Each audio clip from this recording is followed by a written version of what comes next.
Selamat malam, Pak Pendeta Sihite. Selamat malam.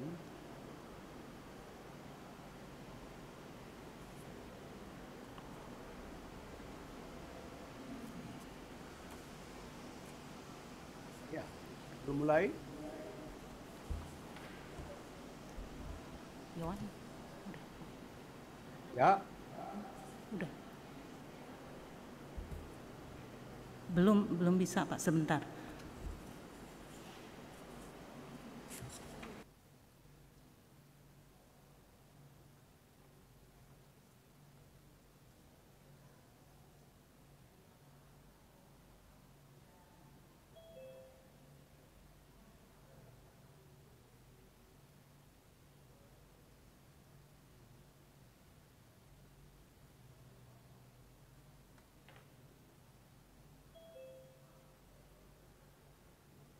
Iya, pokok apa juga dari HP bisa.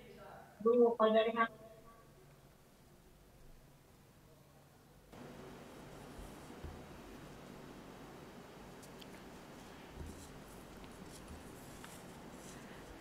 Salam sejahtera bagi kita semua.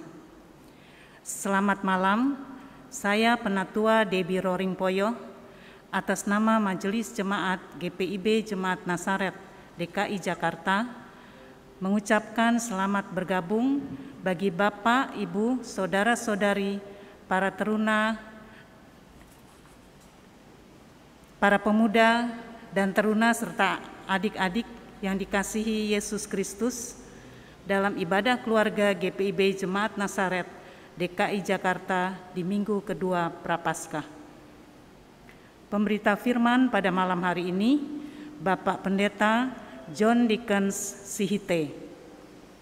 Kiranya ibadah yang kita lakukan saat ini berkenan di hadapan Tuhan dan kita diberkati olehnya. Dalam beberapa waktu terakhir, bencana alam datang silih berganti. Banjir, gempa bumi, gunung meletus, tsunami, tanah longsor, dan sebagainya. Bahkan dari tahun 2019 akhir hingga saat ini, dunia sedang menghadapi bencana pandemi COVID-19. Banyak analisa kenapa hal-hal tersebut terjadi, mulai dari pendekatan ilmiah hingga banyak penjelasan dari seluruh spektrum agama dan ideologis. Ada yang percaya, namun ada juga yang tidak percaya analisa-analisa tersebut. Ya, mungkin usia alam ini sudah tua, kondisi alam semakin menurun. Tetapi pernahkah kita sadari, apakah manusia sudah hidup bersahabat dengan alam? Dan jauh lebih dalam daripada itu, sudahkah kita merenungkan mengapa Allah mengizinkan bencana-bencana tersebut terjadi? Marilah kita merenungkannya bersama dan mencari kehendak-Nya. Mari menyiapkan hati dan pikiran kita untuk beribadah kepada Allah.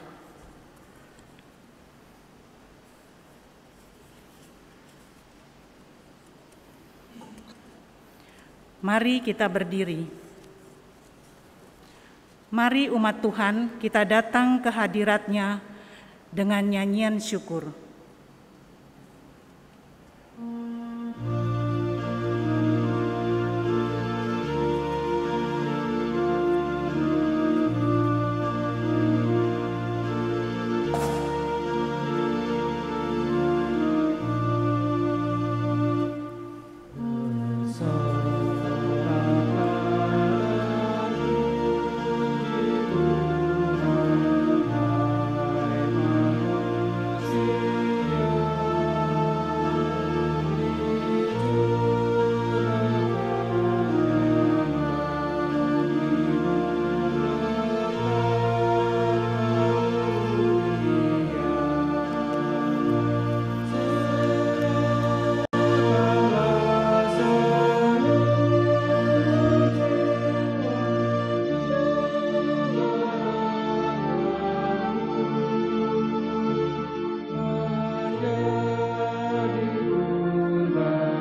Tuhan Yesus, kami saat ini berdoa dan memohon kasih karunia-Mu untuk hadir di tengah kami.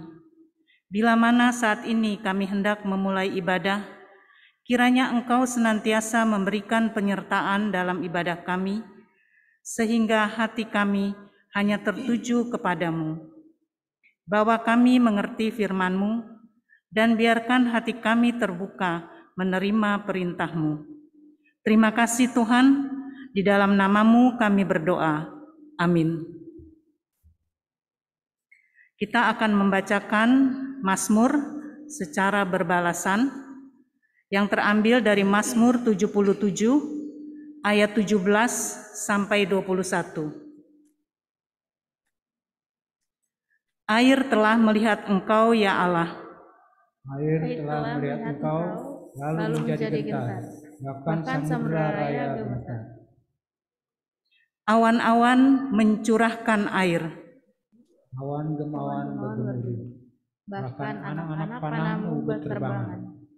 Deru gunturmu menggelinding. Kilat-kilat menerangi dunia. Bumi gemetar dan bergoncang. Melalui laut jalanmu. Dan lorongmu melalui muka air yang luas. Tetapi jejakmu tidak kelihatan. Engkau telah menuntun umat-Mu seperti kawanan domba. Dengan perantara Musa dan Harun.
Mari kita berdoa.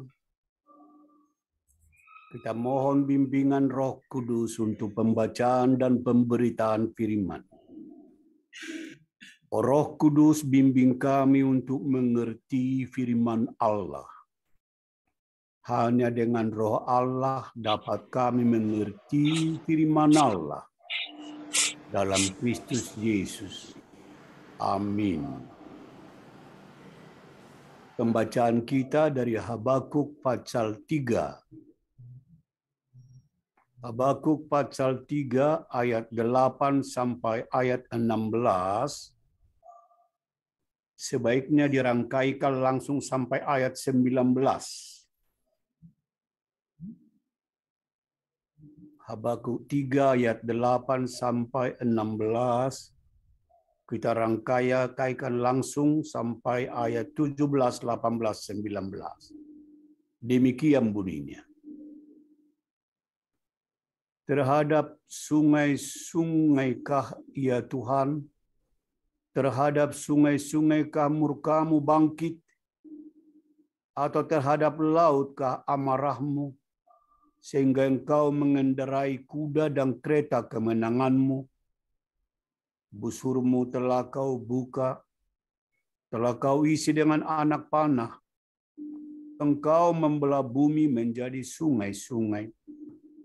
Melihat engkau gunung-gunung gemetar, air bah menderu lalu. Samudra raya memperdengarkan suaranya dan mengangkat tangannya. Matahari, bulan berhenti di tempat kediamannya karena cahaya anak-anak panahmu yang melayang laju, karena kilauan tombakmu yang berkilat. Dalam kegeraman engkau melangkah melintasi bumi, dalam murka engkau menggasak bangsa-bangsa. Engkau berjalan maju untuk menyelamatkan umatmu, untuk menyelamatkan orang yang kau urapi. Engkau meremukkan bagian atas rumah orang-orang fasik, dan kau buka dasarnya sampai batu yang penghabisan. Engkau menusuk dengan anak panahnya sendiri kepala laskarnya yang mengamuk, untuk menyerahkan aku dengan sorak-sorai, seolah-olah mereka menelan orang tertindas secara tersembunyi. Dengan kudamu engkau menginjak laut, timbunan air yang membuih. Ketika aku mendengarnya, gemetarlah hatiku, mendengar bunyinya, menggigillah bibirku, tulang-tulangku seakan-akan kemasukan sengal, dan aku gemetar di tempat aku berdiri. Namun dengan tenang akan kunantikan hari kesusahan yang akan mendatangi bangsa yang bergerombolan menyerang kami. Sekalipun pohon ara tidak berbunga, pohon anggur tidak berbuah, hasil pohon zaitun mengecewakan. Sekalipun ladang-ladang tidak menghasilkan bahan makanan, kambing domba terhalau dari kurungan, dan tidak ada lembu sapi dalam kandang. Namun aku akan bersorak-sorak di dalam Tuhan, beria-ria di dalam Allah yang menyelamatkan aku. Allah Tuhanku itu kekuatanku. Ia membuat kakiku seperti kaki rusa. Ia membiarkan aku berjejak di bukit-bukitku. Demikian pembacaan Alkitab. Berbahagialah kita yang mendengarkan firman Tuhan ini dan memelihara dalam hidupnya sehari-hari. Saudara-saudara yang seiman kepada Kristus Yesus, kalau kita baca kitab Habakuk ini, mulai pasal yang pertama sampai pasal pembacaan malam ini, maka tentu kita bertanya, kira-kira apakah yang dimaksudkan dalam pembacaan ini, mulai pasal pertama, kedua, dan ketiga ini. Kalau dalam pasal pertama ayat 1 sampai ayat 4, kita lihat di sana bahwa Nabi Habakuk berteriak kepada Allah karena ia melihat di sekitarnya pelanggaran atas hukum. Jadi dilihatnya semua orang yang ada di sekitarnya itu melanggar hukum. Lalu Habakuk berteriak. Ia bertanya, kapan pelanggaran ini akan dijatuhi hukuman? Dengan polos Habakuk berkata bahwa orang yang melanggar hukum itu harus dihukum. Tetapi belum tahu dan dipertanyakan kapan Allah menghukum orang yang melawan hukum itu. Kemudian kita lihat ayat 5 sampai 11 pasal 1. Ada jawaban. Allah seperti mengumumkan bahwa dia sendirilah yang membangkitkan orang Kasdim dengan segala kekejaman tentara mereka dan sikap yang memandang rendah semua orang yang menghalangi jalan mereka.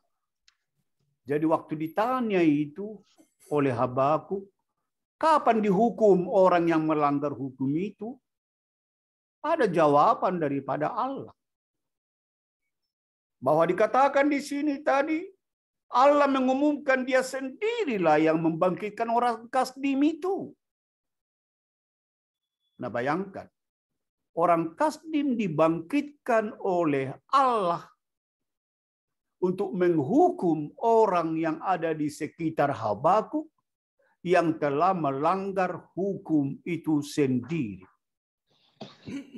Jadi Allah yang bertindak melalui orang Kasdim untuk menghukum atau menjatuhkan siksaan, penderitaan kepada seorang yang melanggar hukum itu sendiri. Orang Kasdim itu adalah mereka yang disebutkan orang Babel bagian selatan atau orang Mesopotamia. Bahwa orang Kasdim itu disebutkan Kitim. Kitim. Itulah sebenarnya orang Kasdim yang gagah perkasa, yang berani, dan selalu memandang setiap orang rendah. Karena itu orang Kasdim itu dikenal sebagai orang yang tinggi hati dan orang yang sombong, yang tidak ada tarannya. Karena memang mereka lah, atau orang Babel itulah yang pernah mengalahkan Mesir. Dan setelah kerajaan Mesir dikalahkan, singgahlah mereka di Yerusalem, mengangkut orang-orang Yahuda, dibawa ke Babilonia, atau yang disebutkan satu suku tertentu yang terkenal orang Kasdim itu sendiri. Jadi mereka yang ada di sekitar Habakuk, yang merasa diri besar, bahkan yang melanggar hukum Allah, diperhadapkan kepada orang-orang yang kuat, kepada orang-orang yang gagah perkasa, orang Kasdim, orang Babilonia, atau orang Mesopotamia, atau yang kita kenal Irak yang sekarang ini. Saudara-saudara, mereka lah yang disuruh oleh Allah untuk menjatuhkan hukuman Allah. Mereka lah yang dibangkitkan oleh Allah. Menurut pembacaan dari 5:11 tadi, mendatangkan kekejaman kepada orang yang melanggar hukum itu. Demikianlah cara Tuhan bertindak melawan orang yang melanggar hukum dengan membangkitkan orang yang gagah perkasa, yaitu orang Kasdim dari Mesopotamia, orang Babilonia yang pernah mengalahkan kerajaan Mesir yang kuat itu. Sekarang justru itulah yang dipakai oleh Tuhan, dibangkitkan oleh Tuhan, mengajar, menyiksa, menekan orang-orang yang melanggar hukum. Pasal 1 ayat 12-17 juga kita melihat di sini. Jikalau Allah itu kudus, bagaimana mungkin Dia membiarkan kelaliman dan kemusyrikan orang Kasdim yang lebih bengis daripada kejahatan yang seharusnya dihukum? Kok Allah itu kudus? Kalau Allah itu kudus, mengapa Allah yang kudus itu membiarkan orang Kasdim itu? Bukan hanya membiarkan, tapi membangkitkan orang Kasdim itu, orang yang lalim, orang yang bengis. Justru mereka lah sebenarnya orang yang lalim, orang yang bengis, orang kejam, yang harus dihukum oleh Allah. Tapi dalam kitab Habakuk ini dikatakan ayat 12-17, bukan mereka yang dihukum Allah. Justru orang yang melanggar hukum Allah itulah yang tahu hukum Allah itu. Tapi kalau melanggar hukum Allah, mereka lah yang harus pertama dihukum oleh Allah. Siapakah yang dipakai oleh Allah? Orang Kasdim, orang Irak, orang juga Babilonia. Itulah yang dipakai. Di pasal 2 kita temukan dalam bayangan Nabi Habakuk bahwa di atas menara menunggu pengintai untuk melihat kalau Allah menyelamatkan atau Allah menyelesaikan masalah-masalahnya.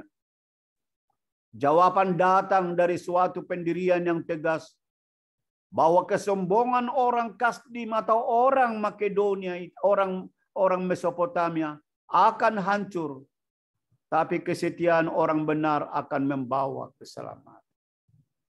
Dari sekalipun Allah membangkitkan orang Kasdim yang sombong itu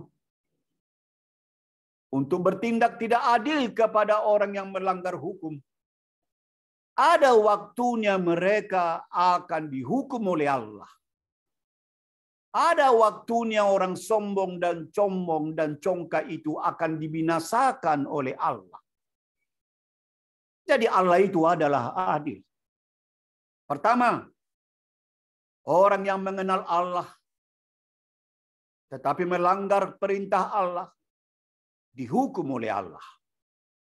Biarpun mereka mengenal Allah. Tapi kalau tidak taat kepada hukum Allah itu. Siapakah yang dipakai tadi? Orang Kasdim, orang Babilonia. Orang yang memang jahat, yang sadis. Orang yang kuat, gagah perkasa. Tapi bukan berarti Allah berpihak kepada orang Kasdim atau orang Babilonia. Waktunya akan dihukum juga mereka. Saudara-saudaraku yang seiman kepada Tuhan. Ayat 6 sampai 20 kita melihat ada nyanyian ejekan yang ditujukan kepada orang Kasdim, yaitu merupakan kutukan yang meramalkan kemalangan yang mengerikan atas mereka. Ada di sini kita temukan ayat 6 sampai 20 masyal. Masyal itu adalah nyanyian ejekan. Ingatlah hai orang Kasdim, kamu kuat dan gagah perkasa. Kamu dapat menundukkan kerajaan dunia yang terkenal yaitu Mesir. Tapi waktunya kamu juga akan dihukum. Kerajaanmu juga tidak akan selama-lamanya. Kamu akan juga mendapatkan murka. Kemalangan yang mengerikan akan menimpa kamu. Itulah nyanyian ejekan yang ditujukan kepada orang Kasdim. Saudara-saudaraku yang seiman kepada Tuhan. Sekarang kita masuk dengan memahami jelas pasal 1, pasal 2 tadi. Di pasal 3 ayat 1 sampai 16 tadi sampai 19 kita baca. Ini merupakan Mazmur Habakuk yang mempunyai hubungan erat dengan pasal 1, pasal 2. Itu sebabnya saya katakan tadi untuk mengerti pasal 3 pembacaan. Harus kita baca dan pahami dulu pasal 1 dan 2. Yang bagian-bagian tertentu tadi saya sudah jelaskan. Maka Mazmur ini menggambarkan penyataan Allah yang datang dengan kekuasaannya. Allah akan memanifestasikan. Allah akan menyatakan kuasanya. Bila mana umat yang percaya kepadanya sadar dan bertobat dan kembali kepada Allah, sadar dan mau melakukan hukum Allah, pasti Allah menyelamatkan mereka.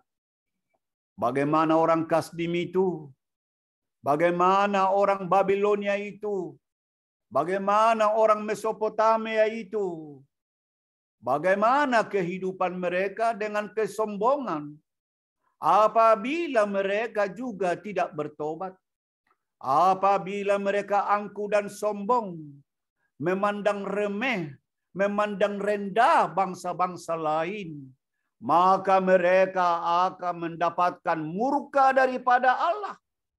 Dan Allah akan mengadili semua bangsa, tetapi sekaligus memberikan kemenangan bagi umatnya, yaitu orang Yahuda yang kembali kepada Tuhan. Shear Yashub, suatu sisa akan kembali. Syub artinya bertobat. Tadinya melawan hukum, kemudian sadar melalui penderitaan, melaksanakan dan memenuhi tuntutan hukum Allah, mengasihi Allah dan mengasihi sesama. Orang Kasdim, orang Babel, yang tetap tinggal dalam kesombongan dan keangkuhan. Lihatlah riwayat kehidupan Nebukadnezar. Karena keangkuhannya, karena kesombongannya, dia makan rumput bagaikan kerbau. Kekayaannya, kekuasaannya tidak dapat menyelamatkannya. Karena kesombongan, karena merasa bangsa itulah yang lebih besar daripada bangsa yang lain. Sehingga makan rumput seperti kerbau. Allah melawan orang sombong, membela orang yang rendah hati. Allah yaitu mendatangkan murka bagi orang yang angkuh, tetapi mengasihi orang yang rendah hati. Saudara-saudaraku, itulah sebabnya kita temukan hal ini di kitab Habakuk. Habakuk ini adalah dengan pengertian rangkulan. Bahwa Allah merangkul orang yang tulus. Allah merangkul orang yang kembali kepada Tuhan. Tetapi Allah juga murka dan tidak merangkul mereka-mereka yang tinggal dalam keangkuhan dan kesombongan, yang memandang rendah orang lain.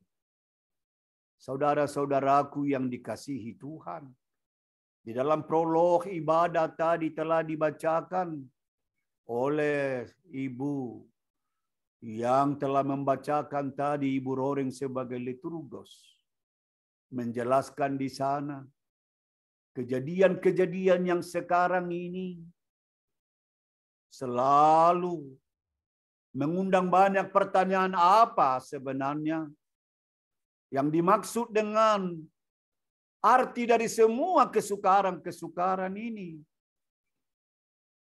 Gempa bumi, tanah longsor, banjir, perang, dan sebagainya. Semua kita tahu itu. Sama-sama kita mengikuti. Baik di negeri ini, baik pun juga di negara-negara lain. Negara-negara adik kuasa dan berkuasa mengancam negara-negara kecil, bahkan memerangi negara-negara kecil seperti di Eropa Timur misalnya. Saya tak perlu menguraikan itu, tapi itu adalah fakta. Perbandingan jumlah militer, perbandingan kemampuan teknologi alat perangnya tidak sebanding. Tetapi kita melihat bagaimana yang kuat merasa diri kuat dan memandang hina dan dina orang lain, negara lain yang lemah, yang tidak berdaya. Tapi dalam kenyataannya sekarang direncanakan hanya sekian jam, bahkan sekian hari, tetapi bisa bertahan sekian waktu lamanya. Sekali lagi, saya tidak masuk di arena itu. Tapi itu hanya contoh-contoh yang sangat sederhana. Banyak negara-negara yang merasa diri kuat dan gagah, yang memiliki kemampuan ilmu dan teknologi, dan kecakapan perang, dan peralatan-peralatan alat perang. Tapi lihatlah, orang Babel, orang Kasdim, melihat orang-orang Yahuda sangat lemah dan tidak berdaya. Mesir pun dihancurkan, kerajaan yang kuat. Apalagi hanya orang Yahuda. Bait Allah dihancurkan. Tembok Yerusalem pun juga dibakar. Peralatan-peralatan bait Allah semua diangkut ke Babylon, ke negara daerah orang Kasdim. Saudara-saudaraku, apakah Allah tinggal diam? terhadap kerajaan-kerajaan atau negara-negara yang merasa diri kuat dan memandang rendah negara yang kecil, yang tadinya merupakan bagian daripada negaranya sendiri. Sekali lagi, renungkanlah itu. Karena itu fakta yang kita hadapi sekarang. Belum lagi yang diprediksi satu kerajaan, atau satu kekaisaran, atau satu negara superpower lagi sekarang ini. Sudah mengancam negara kecil. Saya tidak saya sebutkan namanya. Saudara-saudaraku. Merasa diri kuat dan gagah perkasa. Sehingga menjadikan mereka merasa diri kuat, gagah, dan sombong. Dengan pemikiran lagi bahwa apabila bergabung dengan dua negara yang dikuasai, kira-kira apa yang terjadi dengan negara lain? Sekali lagi saya membatasi menyebut nama-nama. Apalagi hanya menghadapi satu pulau yang kecil di daerah-daerah Lautan Cina Selatan. Sangat mengerikan. Demikian juga di dataran Tiongkok.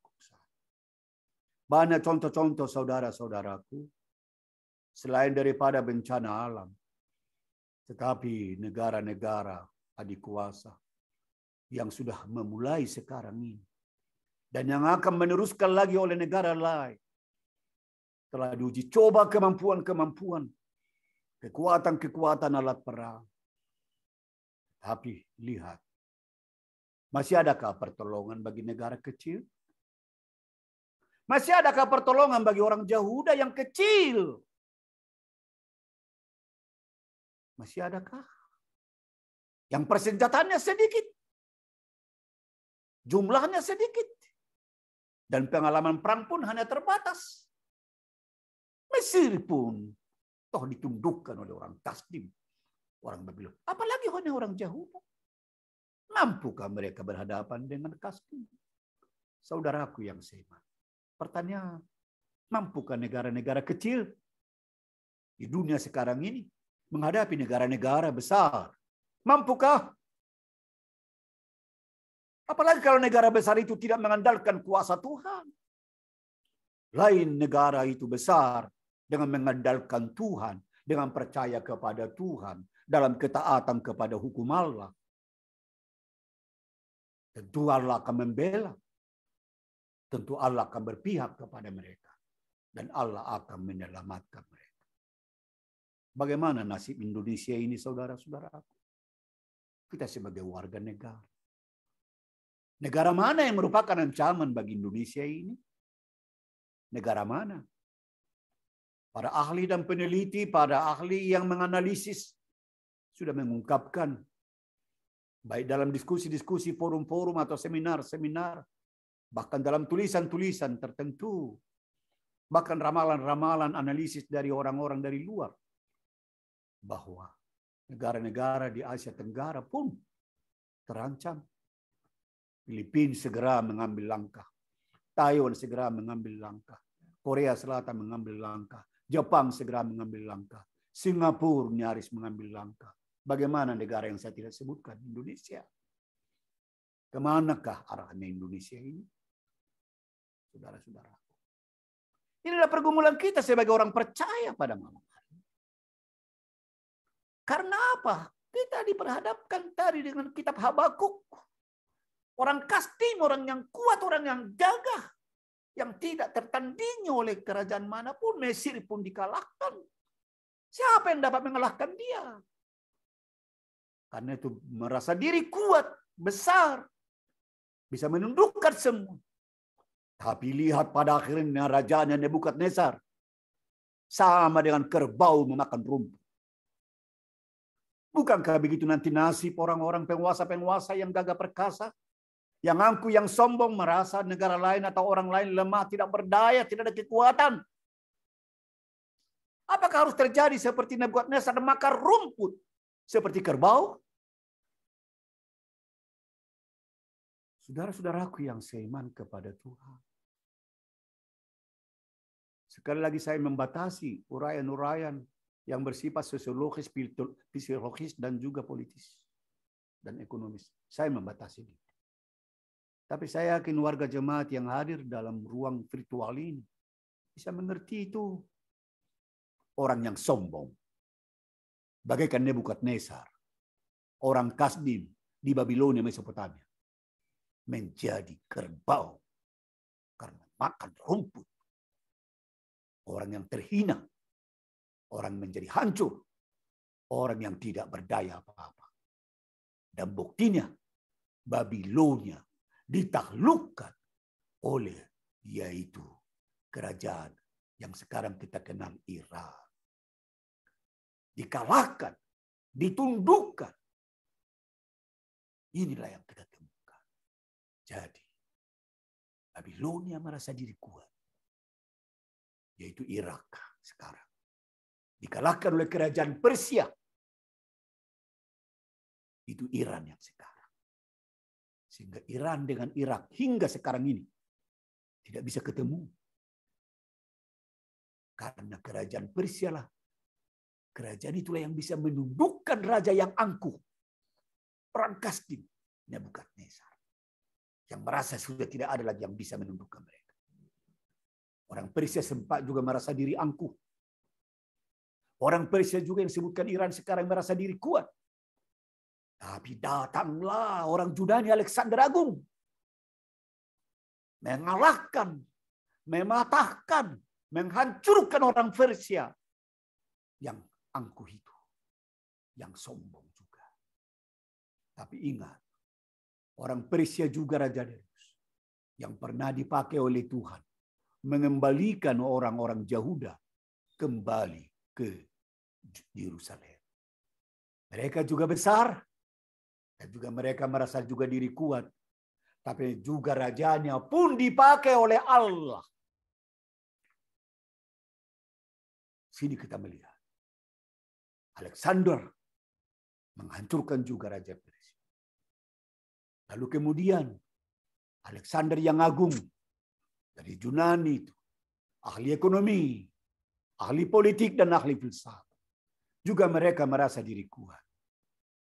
Tapi kemudian Alexander yang agung juga dikalahkan oleh tentara Romawi. Oleh kekaisaran Romawi menundukkan yaitu Kaisar Alexander yang agung. Tetapi ingatlah, dikatakan tadi, cucu dari Kaisar yang agung dari Roma itu. Itulah Kaisar Augustus. Kaisar Augustus disebutkan dalam Alkitab. Zamannya dialah yang memerintahkan. Semua orang mendaftar ke kampung halaman. Maka Yusuf dan Maria mendaftar ke Bethlehem. Di Bethlehemlah lahir Yesus itu. Itulah sejarahnya. Mulai dari Kasdim yang sombong ini dikalahkan oleh Persia. Persia dikalahkan oleh yaitu Alexander yang agung Yunani. Yunani Alexander yang dikalahkan oleh Julius Caesar. Kecucunya Julius Caesar lah atau keponakannya. Itulah Kaisar Augustus. Kaisar Augustus lah yang dipakai oleh Allah. Memerintahkan mendaftar ke kampung halaman. Yusuf dan Maria bertunangan. Mendaftar di Bethlehem. Di sanalah lahir Yesus. Yesuslah sumber hidup yang kekal. Dialah juru selamat. Dialah penebus kita. Yang saat ini kita persiapkan diri. Yaitu di dalam hubungan kematiannya. Dalam hubungan dengan kebangkitan. Dia mati untuk kita. Dia menebus kita. Dia menyelamatkan kita. Tentu kita harus kembali mengasihi dia. Dia bangkit nanti yang kita rayakan hari Paskah. Dia menang untuk memberikan kebangkitan. Memberikan kemenangan buat kita. Sehingga sekalipun banyak penderitaan. Banyak kesusahan. Banyak malapetaka. Banyak juga penganiayaan. Banyak juga tekanan-tekanan. Banyak juga penderitaan. Karena masalah-masalah yaitu alam atau masalah-masalah kekuasaan dan perang. Tapi ketahuilah, kembalilah, nyanyikanlah nyanyian syukur. Nyanyian syukur kepada Tuhan Yesus. Dialah yang menyelamatkan kita. Dialah yang merangkul kita. Habakuk artinya rangkulan. Hambakuku itu semacam tanaman. Semacam tanaman di Asyur. Tanaman yang kayak membengkok. Jadi merangkul. Tanaman di Asyur Habakuk namanya. Itu kayak tanaman yang kayak melengkung tanaman itu seolah-olah merangkul. Yesus merangkulmu, merangkulku. Yesus menggendong kita, menggendongku. Yesus memelukmu, memelukku. Yesus menggenggam hidupmu, menggenggam hidupku. Tak perlu takut dengan keadaan apapun. Karena dia memelukmu, ingat tadi, Habakuk merangkul. Bapamu di surga, Tuhan kita Yesus, yang kita nantikan kedatangannya, atau dalam bulan-bulan tahun gerejawi, kita menantikan dalam minggu Prapaskah, kematian dan kebangkitan. Dia merangkulmu ibu. Dia merangkulmu bapak. Dia merangkulmu hai pemuda-pemudi. Dia merangkulmu dan tidak akan melepaskan engkau. Asal engkau mengasihi dia, mengasihi sesamamu. Bandingkan memenuhi hukum kasihnya. Amin.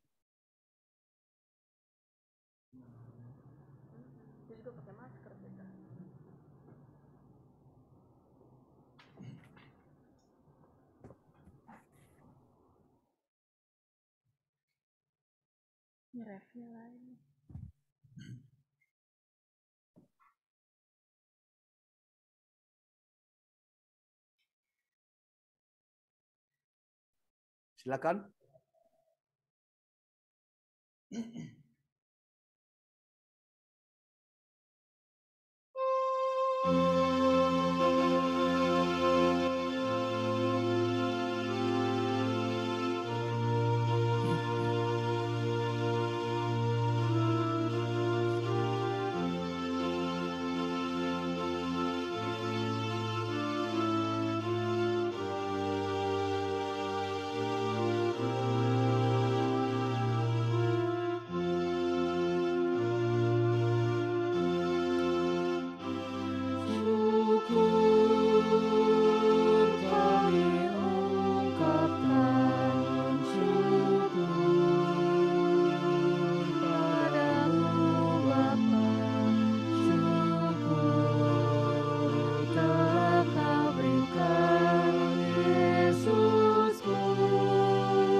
Mari kita panjatkan syafaat. Kami bersyukur kepadamu ya Tuhan kami Yesus Kristus. Tuhan yang menghadirkan Ibu Pendeta Marlen sebagai pendeta, sebagai Ketua Majelis Jemaat GPB di Jemaat GPB Nazaret. Perlengkapilah hamba Tuhan ini dengan kuasa-Mu dan dengan hikmat yang berasal daripada Allah untuk memimpin kawanan domba gembalaan Tuhan di Jemaat Nazaret. Sehingga jemaat-Mu bertumbuh ke arah tingkat kedewasaan, baik dewasa dalam iman, pengharapan, dan kasih. Berkenallah Tuhan juga memberkati semua penatua diaken, semua warga jemaat GPB Nazaret. Kami berkeyakinan bahwa Tuhan menggembalakan kawanan domba-domba-Mu di jemaat Nazaret. Doa kami juga untuk semua pegawai kantor majelis jemaat. Pakai mereka menjadi alat pelayanan di dalam jemaat Nazaret. Kami juga berdoa buat semua, yaitu satuan-satuan strategis atau unit misioner di jemaat Nazaret. Pakai mereka melayani pekerjaan Tuhan. Demikian juga panitia perayaan Paskah dan hari ulang tahun jemaat Nazaret. Engkaulah memakai mereka jadi alat di dalam tangan Tuhan. Demikian juga penyelesaian tanah di Waro. Tuhanlah memakai setiap orang, membukakan hati orang yang tertutup, supaya mereka terbuka dan mau juga turut membuka hati pikiran dan mau membuka seluruh keberadaan tanah Waro, dan dengan demikian dapat diselesaikan. Kami juga berdoa ya Tuhan, yaitu buat semua kegiatan-kegiatan jemaat Nazaret. Engkaulah memberkati pelaku-pelakunya yang dapat mempersiapkan program, tapi juga dapat melaksanakan program itu. Kami juga berdoa untuk mereka yang kurang sehat atau yang sudah lanjut usia. Ibu Ismiati Aritonang, Bapak Renis Supusepa, Bapak Deni Adam dan juga Mireille Priscilla Yusuf, Bapak Butar-Butar dan Ibu Kando Waro, Bapak Karel Van Praag, Ibu Rustamaji dan Pendeta Lis Alo, Ibu Joyce Lantang dan Ibu Irawati Tibuluju, Ibu Valentin Pasar Ibu, Saudara Rachel Kando, dan Ibu Helena Ndun Papilaya. Kami serahkan dalam tangan Tuhan.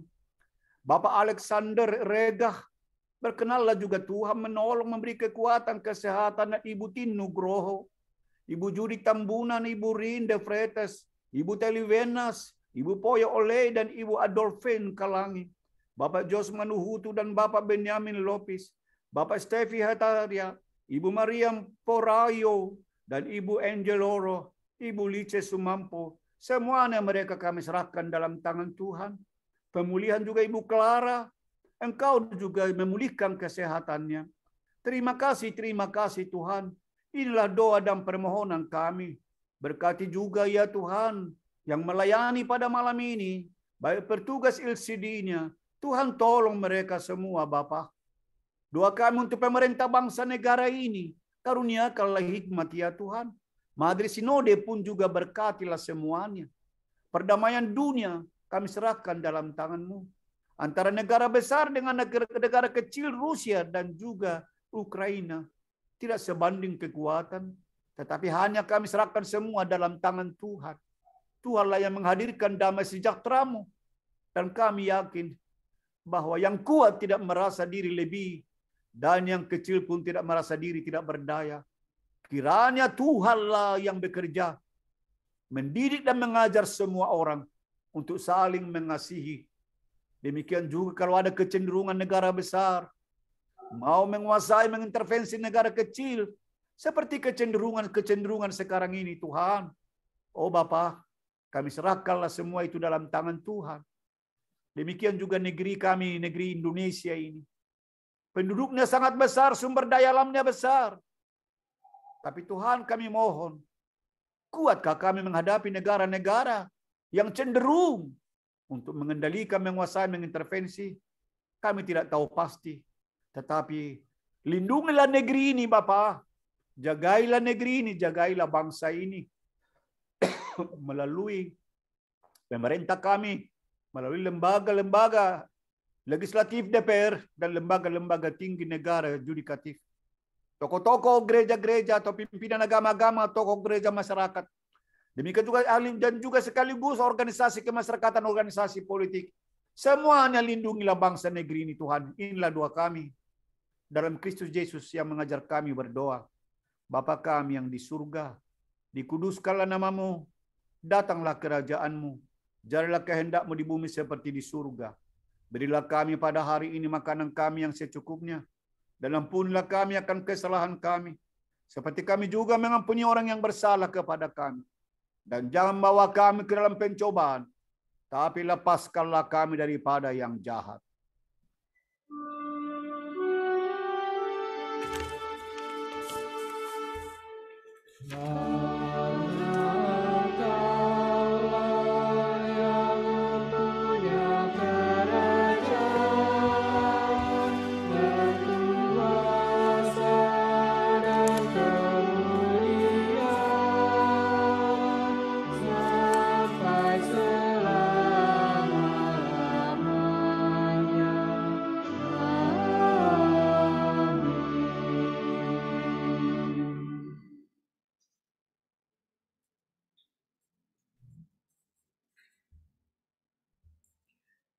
Marilah kita menyatakan syukur kepada Tuhan melalui pemberian sukacita kita. Firman Tuhan dalam 2 Korintus 8 ayat 12 menyatakan, sebab jika kamu rela untuk memberi, maka pemberianmu akan diterima. Kalau pemberianmu itu berdasarkan apa yang ada padamu, bukan berdasarkan apa yang tidak ada padamu.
Jemaat Tuhan, jika memungkinkan marilah kita berdiri untuk mendoakan persembahan ini secara berbalasan. Kita berdoa. Ya Tuhan Yesus, Engkaulah segala-galanya dan sumber hidup kami. Apa yang kami berikan ini adalah dari tangan-Mu jua, dan karena itu kami persembahkan seluruhnya untuk kemuliaan-Mu. Ya Yesus, Anak Domba Allah, Engkau layak menerima segala kuasa dan kekayaan, hikmat dan kekuatan, hormat, kemuliaan, dan puji-pujian. Amin.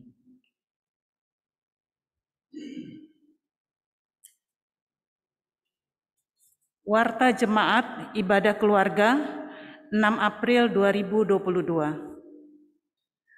Penelaahan Alkitab atau PA pada Sabtu 9 April 2022 pukul 10 sampai 12 WIB dilaksanakan dengan tema Sudah Selesai.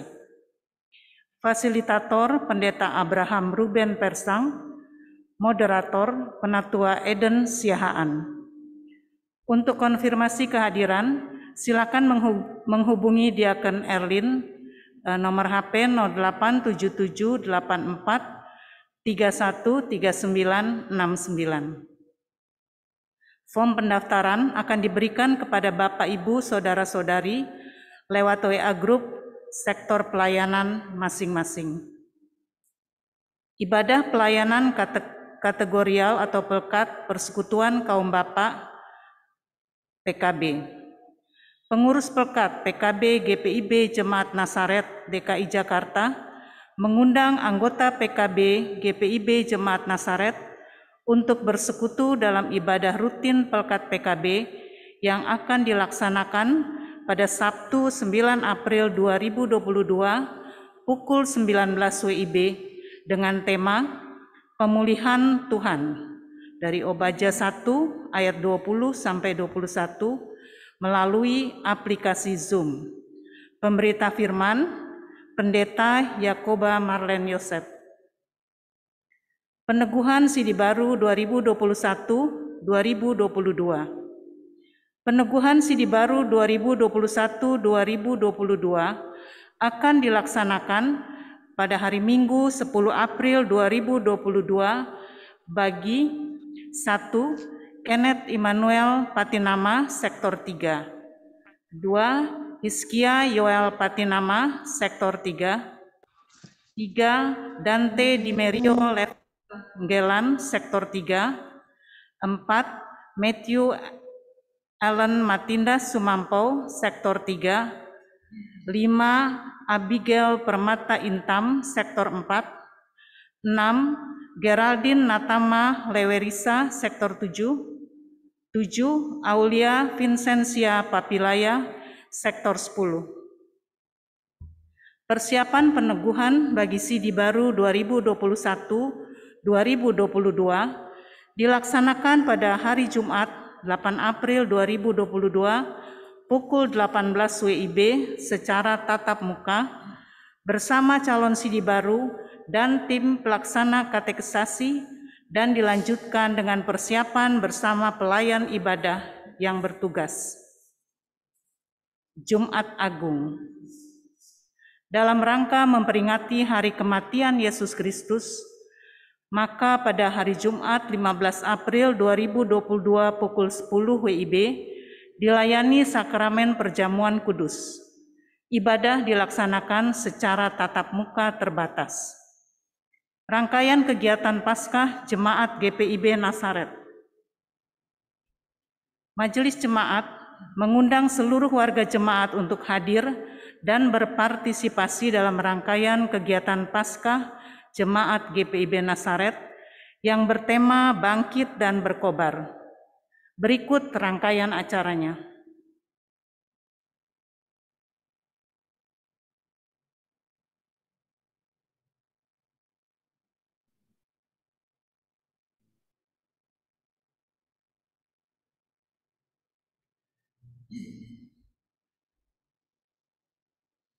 Dalam rangka perayaan Paskah 2022, Panitia Paskah GPIB Jemaat Nasaret Jakarta mengadakan lomba-lomba sebagai berikut.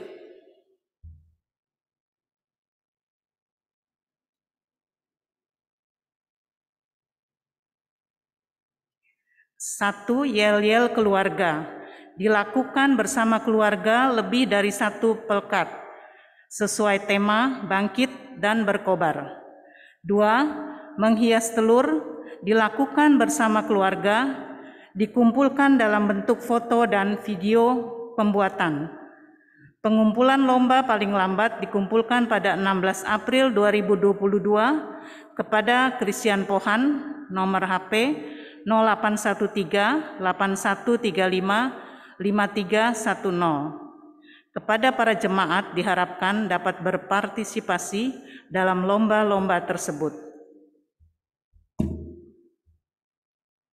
Seluruh rangkaian kegiatan Paskah akan ditayangkan melalui YouTube channel Jemaat GPIB Nasaret. Diharapkan kehadiran dan partisipasi dari warga jemaat dalam kegiatan acara dimaksud.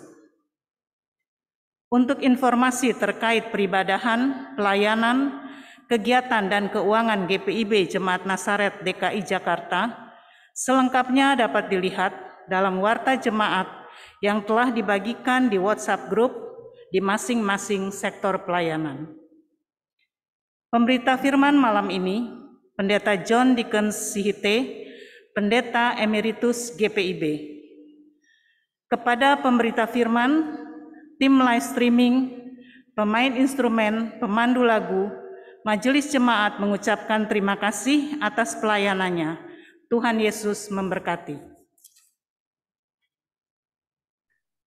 Saudara-saudara yang seiman kepada Kristus Yesus, tadi kita dengar bahwa Habakuk bersaksi bahwa dia melayani Allah bukan karena diberi berkat. Sekali lagi, Habakuk melayani Allah bukan karena diberikan berkat. Seperti dikatakan, sekalipun pohon ara tidak berbunga, pohon anggur tidak berbuah, hasil pohon zaitun pun mengecewakan. Sekalipun ladang tidak menghasilkan bahan makanan, kambing domba terhalau dari kurungan, dan tidak ada lembu sapi dalam kandang, namun aku akan bersorak-sorak di dalam Tuhan. Jadi kita beribadah, saudara-saudaraku. Kita mengikut Tuhan, kita memuji dan memuliakan nama Tuhan, bukan karena berkat, tetapi karena Dia adalah Allah kita. Karena Yesus itulah Allah kita. Dia telah memberikan nyawanya untuk kita, memberikan hidupnya untuk kita. Dia menghampakan dirinya, mengosongkan dirinya, sampai mati di kayu salib di Bukit Golgota adalah agar kita yang hampa, agar kita yang kosong, agar kita yang miskin, agar kita yang hina diperkaya oleh Dia. Karena itu, layanilah Tuhan, bukan karena berkat yang kita terima. Sekalipun pohon zaitun tidak berbuah, sekalipun belum ada pekerjaan, atau ada pekerjaan hasilnya hanya mungkin sedikit, apalagi kalau tidak ada pekerjaan. Ingatlah bahwa Yesus itulah Allahmu, Tuhanmu, penolongmu yang setia, yang merangkul hidupmu dan menggenggam hidup kita ini sekarang ini sampai selama-lamanya. Itulah pengutusan buat kita. Terimalah berkatnya.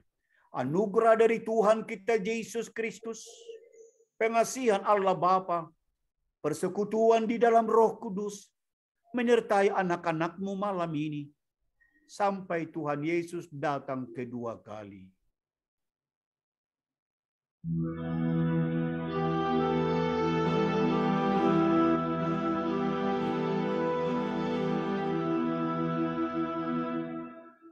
Amin.